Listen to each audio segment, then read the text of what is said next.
Titirangi Golf Club holds a special place in the New Zealand golfing landscape. It is the only course designed by Dr Alister MacKenzie, perhaps the greatest golf course architect of all time. MacKenzie designed many masterpieces, and in 1927, on his way to crafting Cypress Point, MacKenzie left his mark on golf in this country, putting plans in place for Titirangi Golf Club.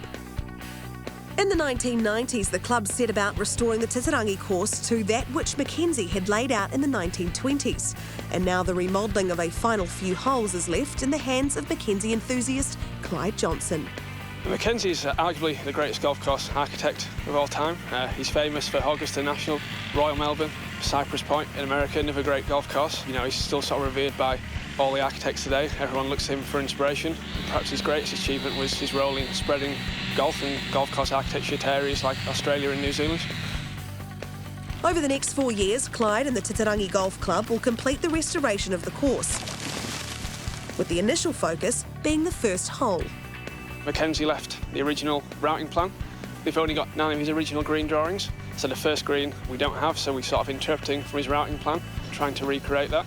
The work 10 years ago managed to attempt to do that for 16 of the holes, so the 1st and 17th were left over. That's where our main focus is to start with, so that should be pretty cool, you know, trying to interpret what MacKenzie would have wanted. MacKenzie was really clever with camber. So he's originally had a bunker on the high right side, with the terrain floating left, taking you away, and the front left of the green being protected by the bunkers, so unless you hit a fade onto the high side of the fairway, you were blocked out by the bunkers.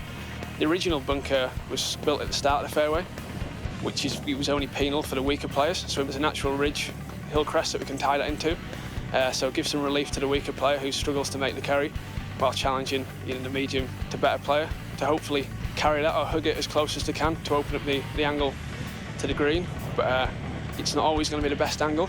You know, front right pin position, you want to steer away left, which will take a while for the members to learn. I think it'll be pretty tricky because the flag will sit on the horizon and you'll see it right. You want to go straight for it, and the best drives for once is to the left, so it should keep things interesting.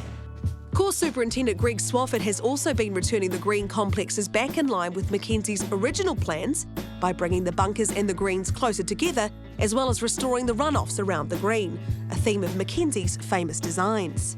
It was a little bit like enhancing, you know, those rolling undulations that we have off the greens, and we used to have quite a high cut just off the collar. It was up quite high, the ball never really moved down, and you didn't really get that runoff that you were supposed to. So the main positive as well is we gave the golfers some options there of, you know, they can either bump and run or flop shot or even putt if they want to. So it's been pretty well accepted by the members, and they're all pretty happy to see the low cut continuing right through the season. So it's a matter of just restoring that back to the true MacKenzie. Yeah, it should be good.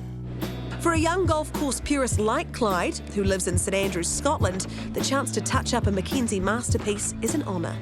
It's really cool. We're just trying to preserve, touch up, you know, restore the best qualities of the golf course. You know, it's not changed too much over the years.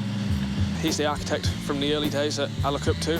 He was a great router of a golf course. He was really creative with his green complexes. His bunkering was art, and you know, he was really efficient with his use of the land. So pretty much everything that makes great golf course architecture and that we all aspire to. With the new remodelled first hole now open for play, focus will turn to the 17th hole, as well as changes to the 3rd and 12th holes, which will be tweaked over the next few years.